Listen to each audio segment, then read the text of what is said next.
Good morning, everybody. I've got 9:30, so we've got about an hour to talk, and we'll have questions and answers too. So I want to get started on time so we can get to as many of your questions as possible. I'm Josh Rogers. I'm the president and CEO of NewTown Macon.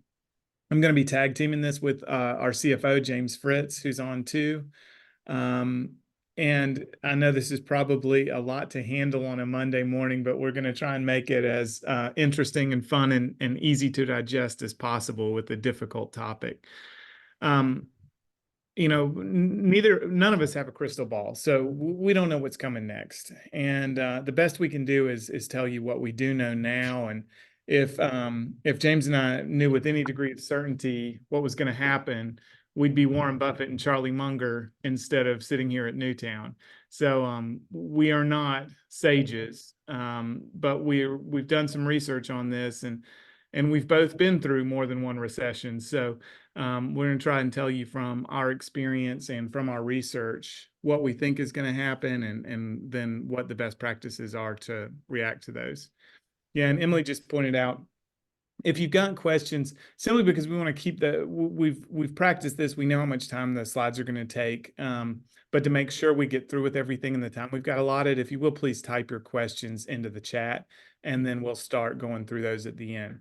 So here's the outline for what we're going to talk about. We're going to try and define what a recession is, first of all, and then talk about some of the current economic indicators that are pointing towards some weakness in the economy. And then we're going to talk about how the recessions impact businesses.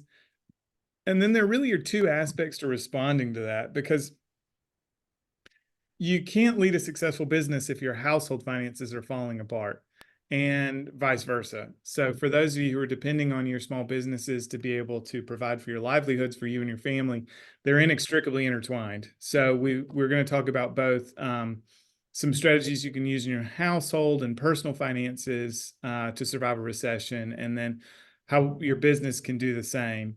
And then our favorite emergency tool that we've been using, that James has been using, I have no idea how long, probably a very, very long time, maybe his whole career, is a 13-week cash flow exercise. And this is just when you get down to an emergency, we're going to count every penny. It's something we ought to be doing every day, all the time anyway, but it's absolutely critical when it comes to crunch time.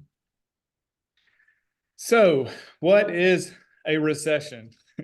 A recession is a significant, pervasive, and persistent decline in economic activity. So significant, we mean that things are declining in a measurable and large amount. Pervasive means that it is everywhere, and persistent means that it's not just for a week, right? So a recession is when everything is down by a lot for a long time. The technical definition that economists use are 2 consecutive quarters. So that's 6 months of negative gross domestic product growth. GDP is a measure of value of everything produced in the whole country. So what they're saying is less is produced for 6 months in a row. If we were to look at some of the past recessions, let's take the Great Depression from the 1930s. The value of everything produced in the United States fell by 1/3, and the stock market went down 80%. And unemployment, which is, James, you just told me, what's unemployment at right now? A little under 4%? 3.7. Yeah.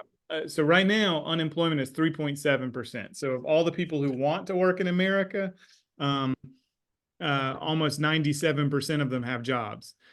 In the Great Depression, 25% of the people who wanted jobs couldn't find them. And this is another thing that we picked up just from Reuters. Most small businesses thought we were already in a recession in August of 2023. And that was a lot of our motivation for putting these slides together, was September, October, November. I don't have to tell y'all because you lived it. Things were incredibly slow.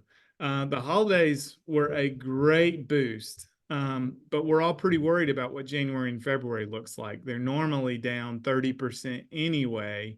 And given the fact that we were a little soft before going into the holidays, we think it's going to be a slow winter here. We found this graph at the Motley Fool that published it, but what it tells you is, if you look at what Josh just said, those are what we call lagging indicators, which means it's got to have happened for 6 months before they're willing to say that it's a recession. Well, that's not helpful. We need to be able to have something that's a leading indicator, something that predicts it's coming. And so if you look at this graph, if you look at the gray shaded areas, those are the recessions. And then if you look at the purple spikes, that's their predictive tool. And you know, the Fed's divided into 12 districts, and the New York Fed apparently has come up with this predictive tool. If you look all the way over to the right, you'll see that they're predicting by November, 51.84% as their predictive tool says we'll be in a recession. So the other thing to point out, and we'll talk about it a little bit in depth, is you see the gray areas are very narrow, but the gaps between the gray is very big, which means that the recessions are not, you know, the sustained growth is a whole lot more prevalent than a recession. And so a recession is really just a short-term kind of buckle down to get through. All right, you want to flip that?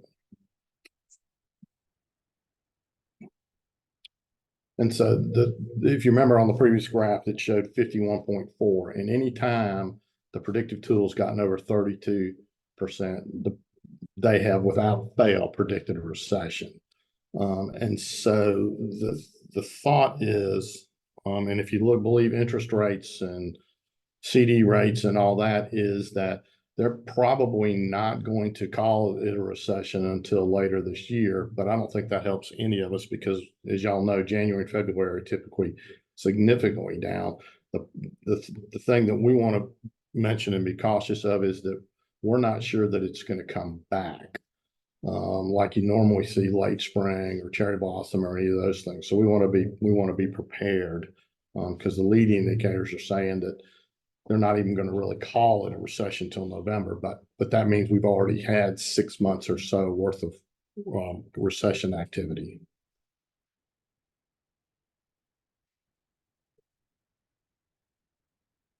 That's right. So just to sum it up, and honestly, we can talk a little bit too. There are some really every recession is its own unique challenge, right? So there are some generalizations from each of these experiences, but every one of them brings its own unique twists and turns. So right now there are some really hopeful things that we can talk about too, that that things in the at least medium term are looking pretty good. So hopefully if this is a recession, it's going to not be as deep or as long as some of the ones we've experienced previously. But what's the impact on your business if this is a recession? So in one instance, your challenges and opportunities change really, really dramatically. This chart is from the National Federation of Independent Businesses, and it was compiled after the last recession. So what the chart shows you is this organization's consistently surveying entrepreneurs about what the challenges are in their business. And you can see 2006, 2007, 2008. Insurance costs was a big concern, but otherwise, these are all going to sound super familiar to you. Availability and quality of labor, financial conditions and interest rates, competition from large businesses, some poor sales and some insurance costs. But you see, all those concerns are clumped together. About 10% of business owners shared those concerns until we go into a recession, mid-2008. And then the only concern that matters to anybody is poor sales. So the challenge we face in a recession is that people stop spending money and you see the bottom fall out of your sales. So suddenly the only thing you care about in a recession is the loss of sales. The interesting thing about recessions, though, is there really are two parts of it. Not everybody loses their income or experiences a decrease in income in recessions. Turns out it doesn't matter. So the impact on your sales is both from customers who have less to spend, but it's also from perceptions of your customers who could continue to spend that they shouldn't. So there's a big psychological component to recessions, which is You don't want to be the only person flaunting the fact that you're still doing well when everybody else is not doing well. And so it's a huge fight to regain any of that sales volume from anybody, just because um, those, everyone pulls back. Uh, when we talk about how much they're pulling back, again, every recession is completely unique, but this data is from um, the Bureau of Labor Statistics from the last recession, so 2008, 2009. This is by sector. You can see the biggest dive on an annualized basis was in wholesale trade, down 10%. And then the other really interesting line in this one is the federal government spending, because it lasted a very, very long time, went down almost 10% and had not recovered by the end of the chart. So, but everybody else, you look 2008 to 2010, things were growing again by 2010. So the other, and this was also on James's chart earlier about predicting recessions that showed how long they lasted. They don't last forever. And I think there's a good chance in this one, if we are in a recession, that, the 6 to 12 month range is probably what we're looking at before things start growing again. But I wanted to give you this information to sort of think about what scale of decrease we're talking about. I think a 10% slide in annualized sales is totally feasible for a kind of recession like we're looking at ahead of time, and probably a duration of up to 12 months are the kinds of things we need to be thinking about. The other thing I want to point out about in this slide is a lot of you experience a great degree of seasonality. James mentioned some of the big boosts that we get, the Christmas lights and cherry blossom, right? So I'm sure a lot of you on a monthly basis see your sales jump 30% month to month anyway, from a high sales volume to a low sales volume just in the course of a year.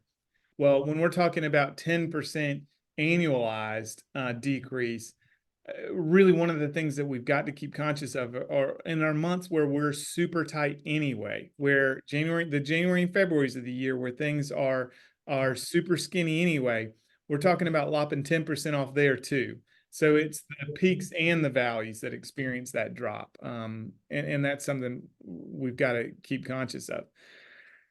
It's probably the toughest slide in the deck this morning. We're going to bounce around to much brighter stuff and what you can do about it. But this was staggering to me. I mean, I lived through this and I still would not have told you that it was this bad.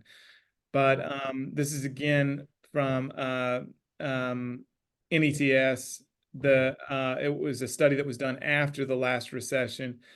And since almost all of you are operating small businesses, it really focuses on small businesses. So when sales slide, you've got no revenue. With no revenue, you can't pay bills. And when you can't pay bills, you get down to the point where the business is in danger of failing. And so in the last recession, 2007 to 2009, businesses with more than 5 employees, 16% of them failed. And those with fewer than five employees, almost a third of them failed. In an average year in downtown Macon, we went back and looked at the past 10 years of the failure rate. Only 3% of downtown's businesses fail in a given year, which is just crazy, crazy low. And it's one of the big reasons that we encourage people to open businesses downtown, is because we have a 97% chance of survival. But in a recession, you're 5 times more likely to fail in the year and a half spread. So survival is your only goal.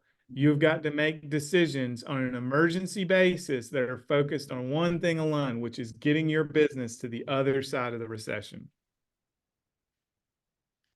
All right. And then there's always opportunity, always.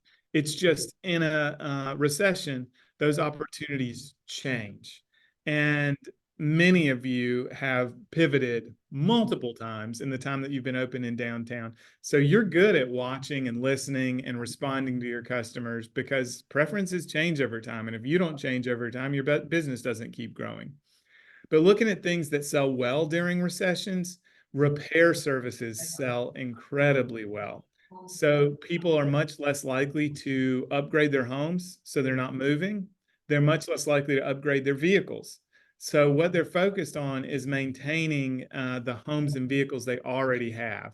So as people delay replacement, that really runs through appliances, it's mobile phones, absolutely anything that people would tend to replace, they're going to prefer to repair in a recession. Rental services also do incredibly well. Again, we talked a little bit earlier about the psychology of a recession and people wanting to be more responsible with their finances, whether they need to or not. And so people tend to not want to make long-term commitments. So the average length of an auto loan now, I think, is 7 years.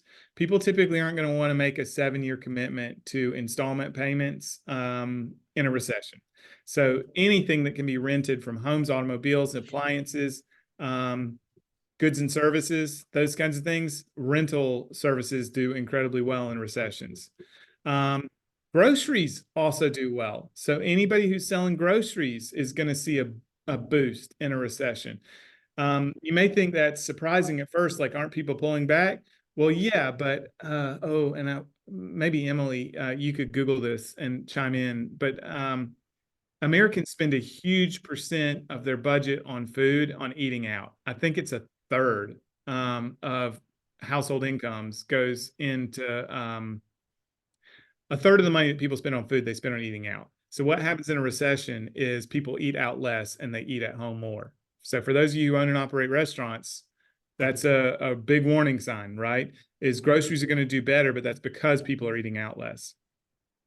The other thing is people tend to move down a step in the ladder for wherever they're used to shopping. So maybe we're going from Instacart to Publix, Publix to Kroger, Kroger to Walmart, Walmart to Dollar Store.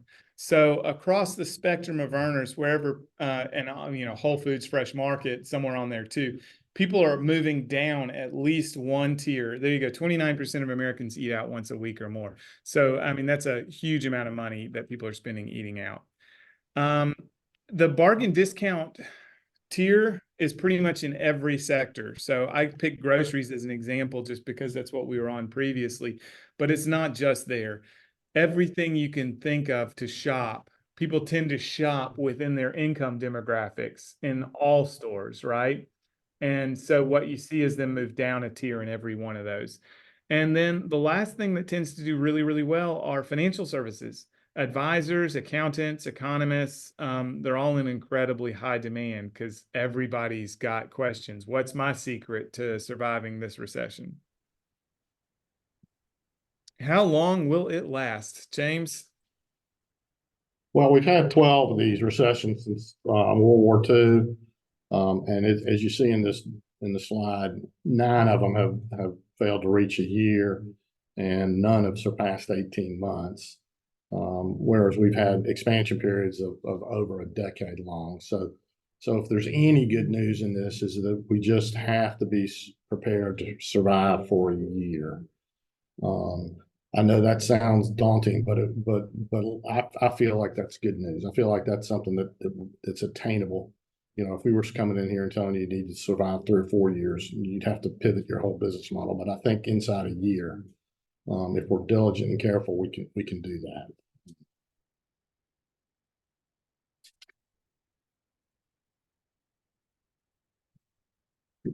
So the thing that we have to do, and some of this is daunting, is that we've got to build an emergency fund. And we need to do this on both our personal and business side. You're supposed to have somewhere between 3 and 6 months saved. Most people don't have this. And the stuff that's really concerning is if you read there, nearly half the Americans have less savings than a year ago, and more than a third, 36%, say their credit card debt outstrips their rainy day fund, which means they basically have no liquidity. And the more than 2/3 or 68% of people worried that if they couldn't cover their living expenses for a month if they lost their primary source of income. So basically, we've got an economy that is basically living paycheck to paycheck. And so it's just really important to focus on a habit of saving. even if it's just a little bit. And then the other point is that, you know, you don't want to put it in cryptocurrency or something like that. It's got to be somewhere where it's, you know, in a savings account that's making a little bit of money, but it's still liquid because you never know exactly when you're going to need it. And the other thing that we coach folks on is to put your rainy day fund in a different account than your normal household checking account. That way you to spend it, you really have to have a second thought to do it as opposed to just draining your account with normal bills. Right, like something like a high yield savings account, something, you know, at an online only bank, something like that, you know, or mutual fund at a brokerage house, something where you've got to make two transactions to get to it, is what you're thinking. Yeah, yeah, absolutely. And then the rule of thumb that all the financial planners want you to use is that you're supposed to break your own budget between wants and needs, and the needs need to be 50%, the wants 30%, and then that should leave 20% for savings. And so what we're coaching you to do is to try to make that kind of breakout, if you will, between what you spend and then figure out what you could cut. And what is it just going to take for your household to survive? And the other thing is that it's not only savings that you should have, like we would hope that folks would have 6 months, but if you've got available, you know, credit card, or you've got a HELOC, a personal loan, there are other ways for a year you can get through a crisis. You just need to know what you cut and when you can cut it. And then we've got a link to our little personal cash flow at the bottom of this slide.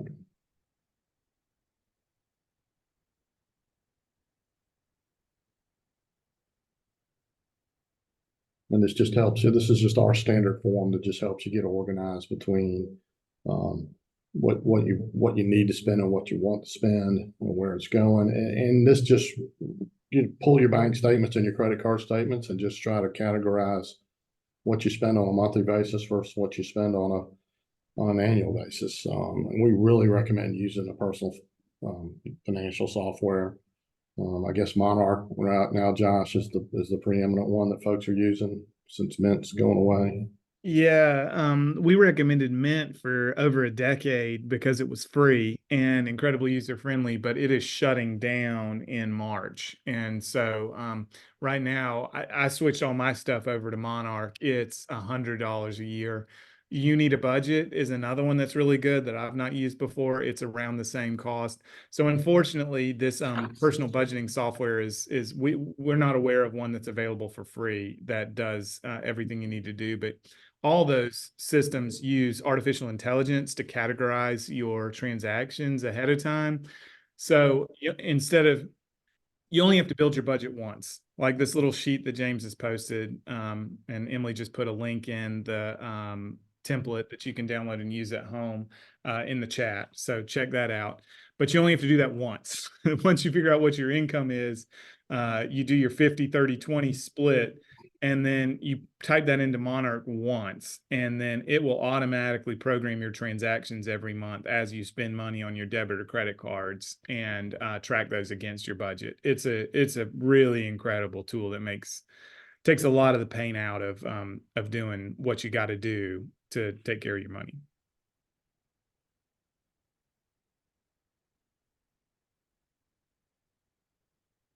Okay, so when we talk about doing a budget for your household, almost all of you are going to end up in the situation where you've got to find cuts, right? Because if we want to get that, you know, I think $1,000 emergency fund is an incredible place to start.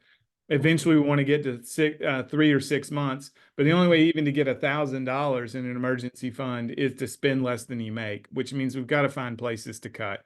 So when we look at places that we can cut our personal budgets, one of the most obvious ones is this came from USA Today. The average U.S. citizen is spending $220 a month on subscriptions, but if you ask them on the street corner, they would guess it was 100. So almost everybody's got $120 in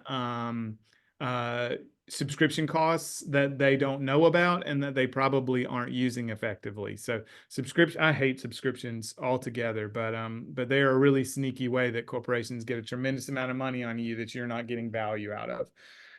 Another one is transportation expenses. This is why U.S. consumers are incredibly sensitive to gas prices. I mean, you see consumer sentiment move in line with gas prices all the time. That's because 30% of our costs are in our household budget. So 30% of all the money that we're spending over the course of the year tends to be in transportation. Because that is such a huge percentage of expenses, even small changes in your transportation budget can have a really big impact. Some dramatic changes there, dropping from 2 cars to 1, even on a temporary basis. Like James said, these recessions don't last forever. If you could do 6, 12, 18 months with 1 car instead of 2, it would be a tremendous savings of thousands and thousands of dollars just from the maintenance, fuel, and insurance expense, much less the financing cost. And then people are incredibly hesitant to trade in cars, but the operating costs of the acquisition and operating costs of cars is just outrageous. I think the average used car last year was $40,000, and the average new car was over 50. So trading into a lower cost option, an older used vehicle, could really save a tremendous amount of money. Energy costs are somewhat discretionary. How warm or cool you set your climate control, especially. So there's average consumers in the U.S. spend $200 on energy. That is something that you can control. It's easier to start small. Meals out, reducing streaming services, or even taking turns, binging the shows that you want on Netflix one month and then switching to binge the shows you want on Hulu the next month. Stuff like that can make a really big difference. Delaying going on vacation, not making long-term commitments. You see here, some of my advice conflicts because as you make these decisions in your own home to stabilize your personal finances, the businesses that you normally shop with will be impacted too. So here's another thing I would say. I would prioritize cuts for national merchants who really aren't, Walmart is not going to close if you spend less at Walmart. So as we think about these cuts, another aspect that I think it's important to think about is who's benefiting from my spending. And in that case, I would cut the multinational corporations that are going to figure it out anyway. And I would prioritize the spending that I make with local small businesses, my friends and neighbors, the people we know really need it, to make sure that they're there on the other side of the recession to get out. Yeah, and delaying bigger ticket purchases is definitely important too.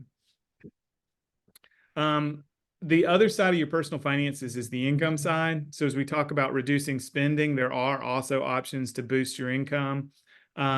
Gig work, rideshare, food delivery, that stuff you can pick up and put down at your own whenever you're available to do it. And you can do it on a 6-month basis and then quit as soon as you're able to.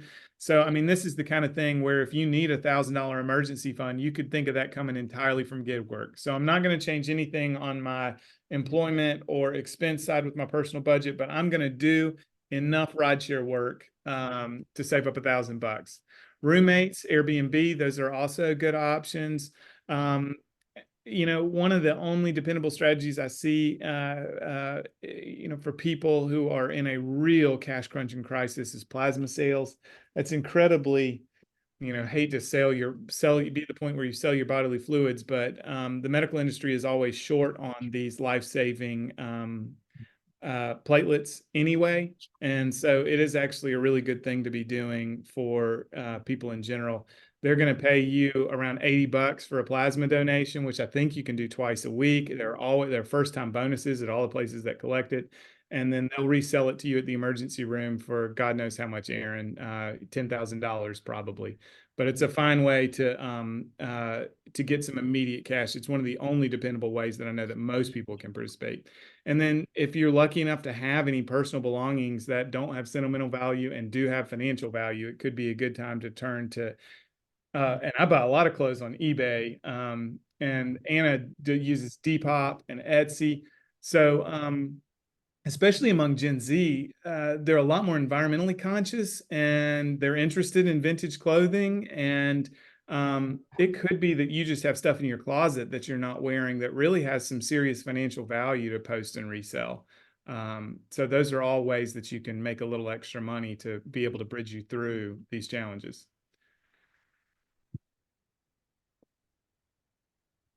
All right, guys. So now we're going to shift from your personal to the business side, and how to prepare your business. The first thought we had was, if you've attended our Downtown Diversity Initiative or Entrepreneur Academy, if you'll remember, we spent at least one session, if not two, talking about who your customer is, what problem are you solving for them, how often do they need that problem solved, and we go through that whole kind of marketing thing.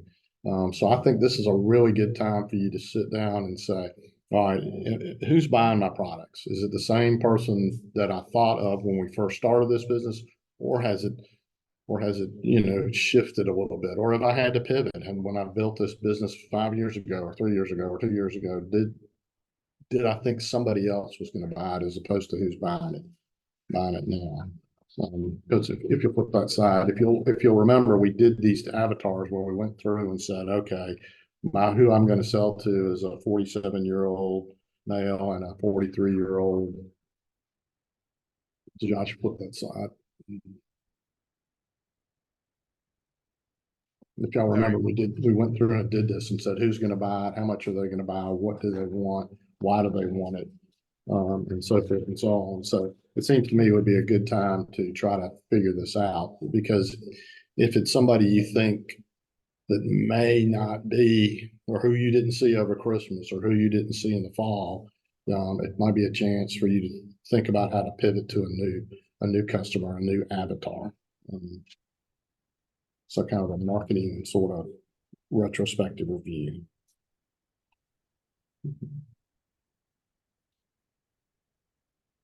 Yeah. Every single seminar on absolutely any topic we do really comes back to financial management. And you have to have a budget for your business. You have to have a system to track income and expenses against that budget every month. It's the single biggest determinant of business success. No question. Of all the hundreds of entrepreneurs we have worked with across the board, this is the key. If you can tell me what your sales were on a given day, and if you can tell me what your profit was in a given month, gosh, you're in the top 10% of entrepreneurs, and you have the best chance of success of succeeding. So the first step when you experience a sales drop, like a recession is likely to cause, not just in 1 month, but in several months, it's to increase the frequency with which you're looking at your budget. I bet some of you have gotten to a point in your businesses where things are so stable that you can run your balance sheet every 6 months. You probably can do monthly financial statements and check over everything and find some small tweaks. Ain't gonna work in a recession. So instead of us doing monthly financial statements, we're going to do weekly. Instead of us doing weekly, we may be doing daily. The Georgia SBDC, the Small Business Development Center, their Macon office is fantastic, and they are really, really incredibly good specialists at budgeting and financial statements. And we work together with them frequently with clients who need really intensive work around setting up these systems. If you don't have these systems, it's going to be incredibly hard to survive a recession, but there's no better time to do it than right now, before things are at an absolute emergency, to go ahead and get your business budget set up and figure out a way where you can track those expenses on a regular basis. The next thing is to try and juice your sales, right? So we've got to adapt new strategies specific to the recession to get people comfortable spending money. One of the most basic ones to that is overcoming the psychological resistance to spending. So we know that customers are feeling bad about spending money. So a couple of the things that I can think of, one would be to really lean in to local business, to make sure that people recognize that you are the entrepreneur who is benefiting from the money that they spend, and you only survive by them spending it. Another one is to emphasize deals, efficiency, and responsibility with shopping, right? So we can do that just in the language that we use to talk about the services and goods that we sell people. But look, this is a smart buy. It's going to last a long time. Those kinds of things. We're going to shift our focus from more expensive things to less expensive things. So we're going to focus on our lower cost, higher margin items. If you haven't costed out everything you sell, this is another really good time to do it. You really need to know your margin per item. But let's say Baldino's, for instance, their highest margin items are their pepperoni rolls. I have no idea if that's the case. But right, those are comforting, they're quick, they're easy, they're warm.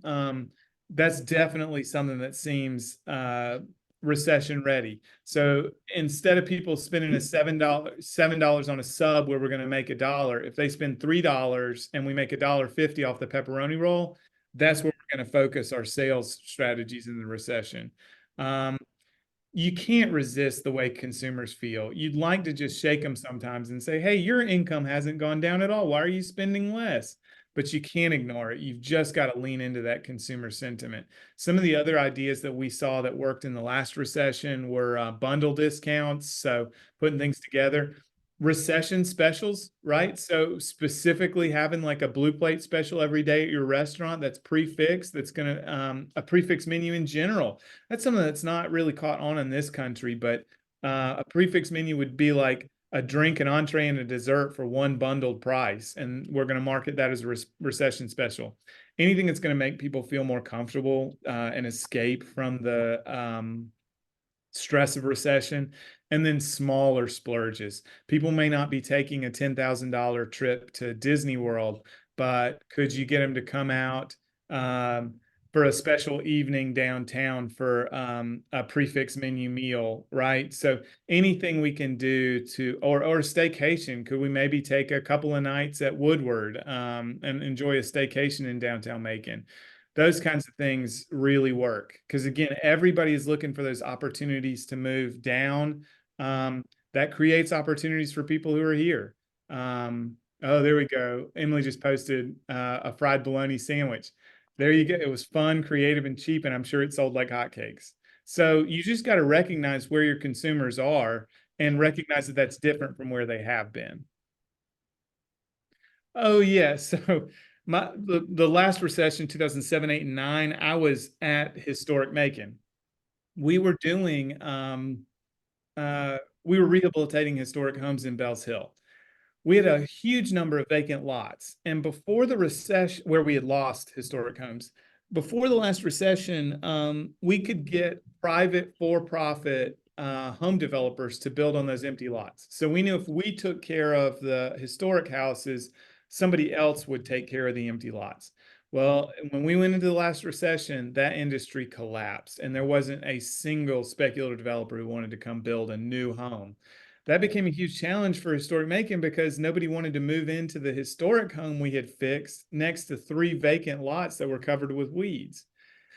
So our pivot in the last recession was to start building those new build homes ourselves.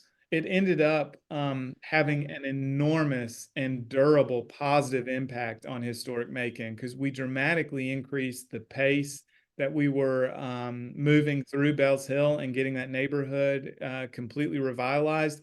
It also stabilized our finances because the new homes were more dependable in how much they were going to cost than the historic rehabs. And so for several years in the recession, Historic Macon was the largest home builder in Macon-Bibb County. It really just had to do with the fact that we were grant funded. And so Knight Foundation had given us $1 million to build these houses. So we weren't having to borrow from the banks. And when banks stopped lending money, we still had money to build. I guess my point here is there is always an opportunity for every business. It is probably just different than what you experienced before. One other entrepreneur I talked to said that, they worked on their budget, they figured out a way for them to survive, but then they looked at all the things they had wanted to do and had never had the time or space to do it. and they prioritize getting some of those done in the recession. So some of you are lucky enough to be in a situation where things are slower, but you still got enough money to survive. You may think about a special project that you've always wanted to implement, whether that's getting your online shop up and running. But the other thing about a recession is it can create an opportunity for you to get something done for your business that's been on the list for a long time anyway, and now it's slow enough for you to do it. And if you manage to do something like that, it can pay dividends after the recession in huge ways. And so coming out of the recession, you'll not only be back to the sales you experienced previously, but you'll have opened up new sales channels, you'll have acquired new customers, and you'll get to see your sales continue growing beyond where they were before the recession even started.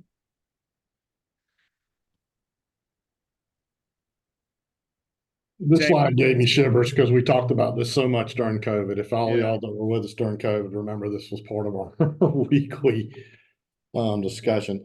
But if you go through and you see that your revenue's off and you have to potentially furlough some employees or an employee, as you may vaguely remember, there is a way to do that through the Georgia Department of Labor, where the employer files the unemployment claim as opposed to having the employee go through all the paperwork. The benefit of this is if you've just got to reduce somebody's hours or you're going to furlough them for a few months, but they're still kind of connected to your business, so you really haven't terminated them. This is a way that you can go ahead and get these benefits to these employees, because basically what you're doing is you're certifying that this employee is eligible for benefits. So if you get to that point, we've got a link down there in the bottom. Please call us, because if you remember, we have that spreadsheet we have to fill out, and then we upload it into the employer filed claim portal, and it's a little tricky into how we get that uploaded and all that. So, but just know that that is out there, and if you need to, certainly give us a call. We can walk through all that stuff again. So. Yeah, I mean, the bottom line is laying people off sucks. Nobody wants to do it. But if you're at the point where the business has a chance of survival after layoffs, and it doesn't if you don't, there's a right way and a wrong way to do it. The right way to do it is to continue to do the best you can by your employees to make sure that they can access the unemployment as quickly as possible. And it makes a tremendous difference. If you do the employer filed claims, they're likely to get paid the week after you lay them off versus, gosh, what do we see? 6, 12, 18-week lags in COVID from people who didn't do this. All right, so it wouldn't be a NewTown presentation if we didn't have an activity here. This is called the 13-week cash flow. It's what we recommend when you really are starting to dig in and try to determine what the next 13 weeks are going to be. We're just going to introduce this today. We've got an Excel or Sheets template that we can send you, or probably the better thing is for you to bring your laptop and come by, and we can get you started on it. But basically what this is designed to do is to break down your finances by week, and we do it for 13 weeks, which is no mystery, that's a quarter. And what that does is when you break down your deposits and your withdrawals from your bank account by week, it'll show you where your pinch points are in a week. And so the whole point is trying to make sure that we minimize those pinch points. So yeah, next page. All right, so this is a lot of gobbledygook, I know.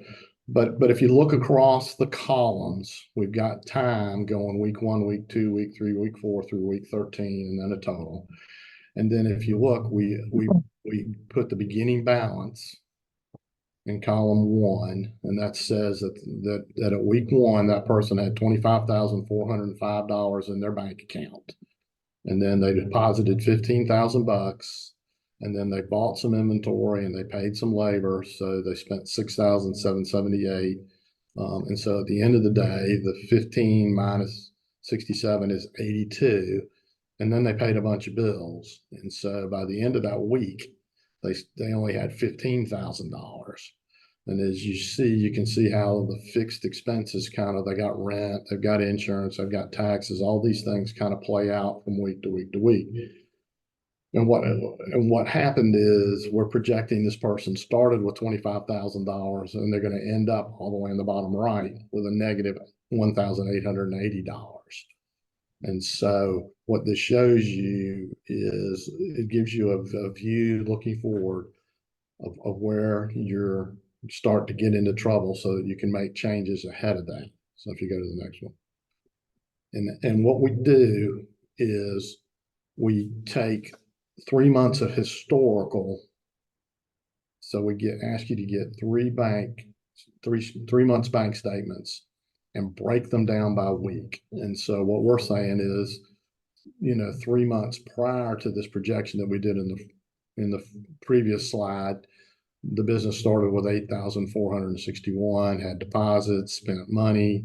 And so it started at 8,461 and its deposits, if you go all the way to the right, were 145,000. Its cost of goods sold was 60. So its gross margin was 85. And then it spent 68 on costs. So it had ended up with 25.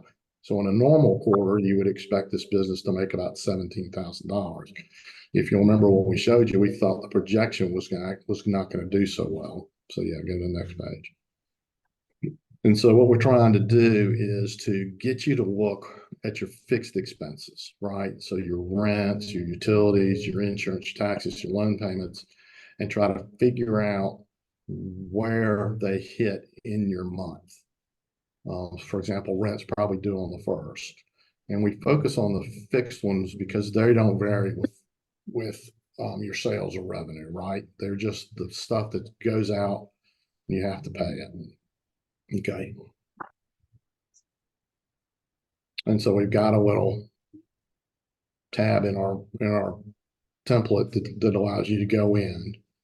And if you're just pulling the stuff off your bank statement, so you'll know when your rent payment goes, you know when your insurance, you know when your taxes, you know when your notes have to be paid. Okay. And so then we after we know where our fixed expenses are, then we got to go back and look at our customers. And so we've got a tab in there that tries to help you break out any customers and try to figure out what they're buying. And so you take a look at the last three bank and you list your deposits by day. Because this will tell you where your peaks and valleys are, right? If you project deposits by week, you need to understand the days of the week and the weeks in the month. For example, a month may have an extra Saturday, or you may have a first Friday has more deposits than any other Friday. So you kind of can look at the weekly seasonality, and you take a look at the weekly changes, and then you roll that into the monthly changes. For example, December may have more than twice deposits in August. Once you understand that from a history standpoint, then you'll be able to project that going forward. And so we just built a little tab where you go in and put your deposits, and then you break it out by whether it's wholesale, apparel, consignment, whatever it may be, whatever your products are. And so at that point, you'll be able to see, okay, this week is significant. This week's, like, if you look at week 1, it's 17, and week 4 is only 3,800. And so when you layer those deposit changes with your fixed expenses, then you ended up starting to build some really true projections that kind of show you where your pinch points are going to be. So that's a quick summary of that 13-week cash flow. If you think it's something that would be helpful, please call us and come by. We'll get you started. And you may have a different way to do it. We've got one of my good friends downtown, and he just knows he's got to add X amount of dollars per week to his bank account. And if he does that, everything else will take care of itself. So maybe you're sophisticated enough that you don't need to break this out. But if you're just starting and you're new, then it's probably something that's worth doing. And we'd love to help you with it. I mean, this can be a little bit intimidating. We'll email you a copy of the template using the registration from this webinar. But come in and see us, because there's nothing wrong if your brain doesn't work in these ways, but let's work together to get the 13-week thing done and figure out what it's going to look like for you. But then we probably can translate that into different strategies.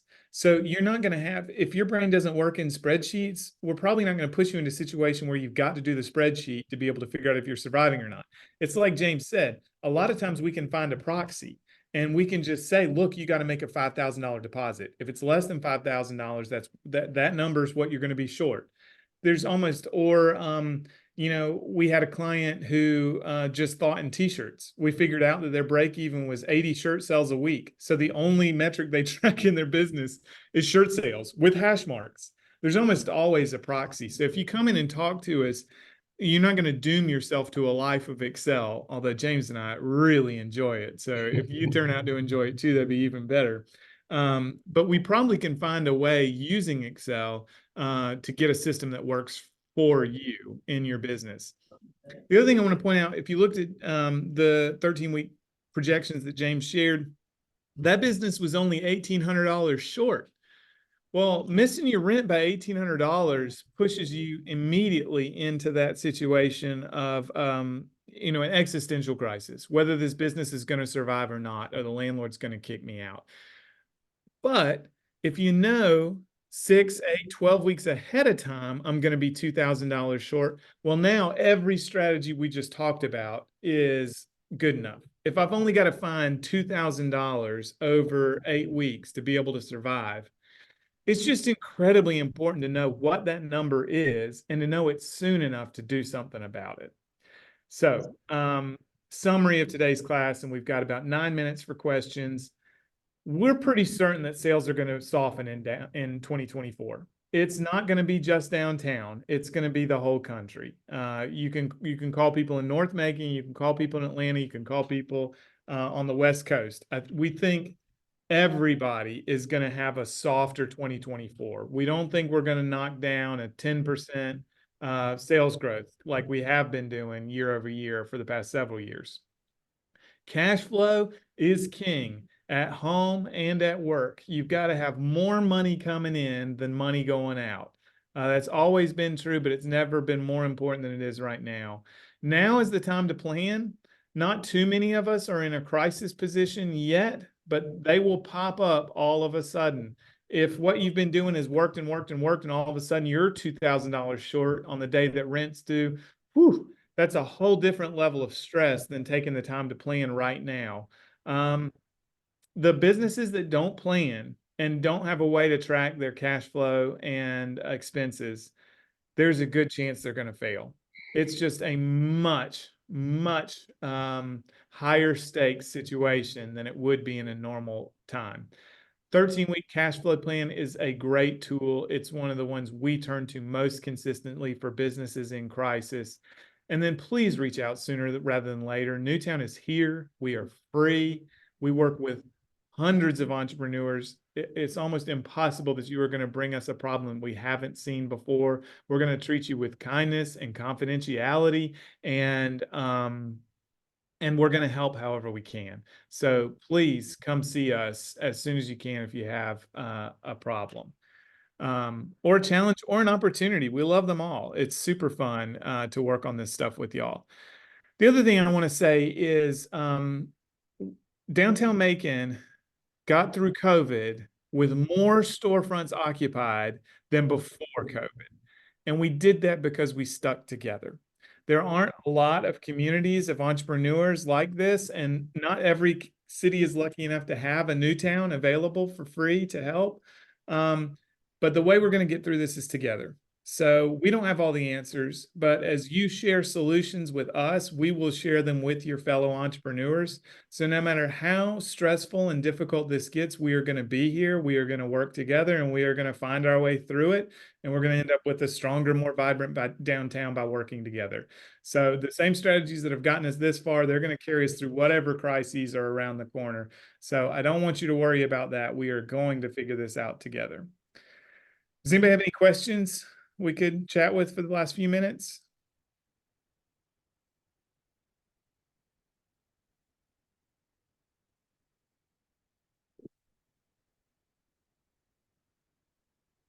Oh, come on, somebody's got to have something. How about if you don't have any questions, does anybody have any knowledge or experience that they'd love to share? Some of you have been in business for multiple recessions, and I'd love to hear, for the entrepreneurs who have not, if you've got any advice, that would be great.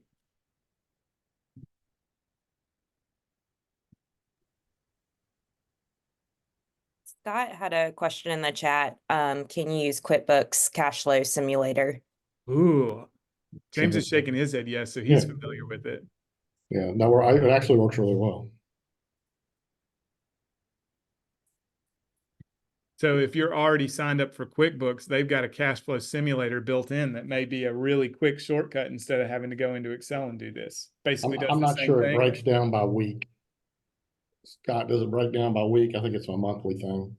Yeah, it doesn't. It doesn't. That's the reason I asked, because it really doesn't break down as detailed as y'all does. Yeah, Yeah, the only reason I like the weekly thing is that some of those weeks inside a month can be really problematic. the other thing I think is this put some of the so if you show up at, let's say you've got a cash flow crunch where you're going to end up 10 grand short at some point during this recession, but you feel certain you can bounce out of it. Well, before the credit markets completely collapse, which they did, I mean, nobody was lending anything in 2008 and 9.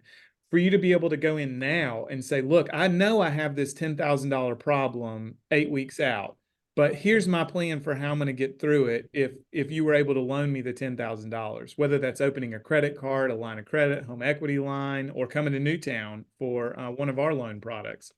Once you have the knowledge that shows I've got a path through this, I know the problem's coming, but I've got a plan, I'm going to execute on it, but I need to borrow the money now.